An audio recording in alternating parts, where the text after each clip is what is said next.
Belarus से सटी सीमा पर पोलैंड ने अपने सैनिकों की संख्या भी बढ़ा दी है। वैगनर ग्रुप के बढ़ते खतरे को देखते हुए यह फैसला लिया गया है। बेलारूस की सीमा पर सैनिकों की तैनाती बढ़ा दी गई है। 10,000 सैनिकों की तैनाती करेगा पोलैंड।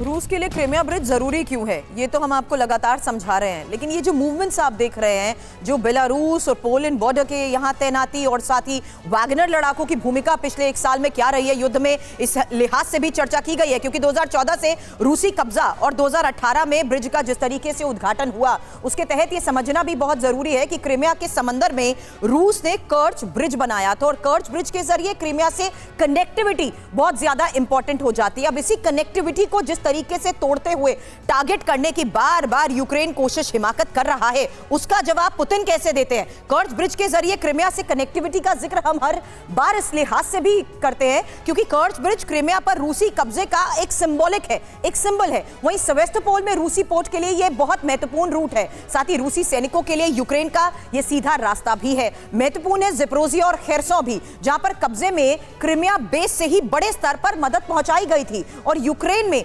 ऑपरेशंस के लिए रूस की ये सप्लाई लाइन सबसे ज्यादा इंपॉर्टेंट हो जाती है। और यही वजह है मनीष, जो हम इंफॉर्मेशन वॉल पर अपने दर्शकों को ये समझा रहे हैं बार बार कि क्रीमिया ब्रिज और उसकी अहमियत रूस के लिए है क्या। इसी कनेक्टिविटी को तोड़ते हुए काउंटर ऑफेंसिव के जरिए अब यूक्रेन आगे बढ़ने की कोशिश करता नजर आया। यूक्रेन इसी जद्दोजहद में है। यूक्रेन का लक्ष्य था कि काउंटर ऑफेंसिव के जरिए वो ज़ेपोरिज़िया से आगे बढ़ते हुए मेलिटोपोल से होते हुए वो क्रीमिया के अंदर प्रवेश करे, लेकिन रूस ने अपनी ऐसी डिफेंस लाइन तैयार की थी जिसे वो अभी तक भेद नहीं पाया था। ऐसी स्थिति में अलग अलग माध्यमों से, कभी वो बोट वाली ड्रोन के जरिए, कभी मिसाइल के जरिए, तो कभी दूसरे ड्रोन के जरिए वो क्रीमिया ब्रिज को नुकसान पहुंचाना चाहता है।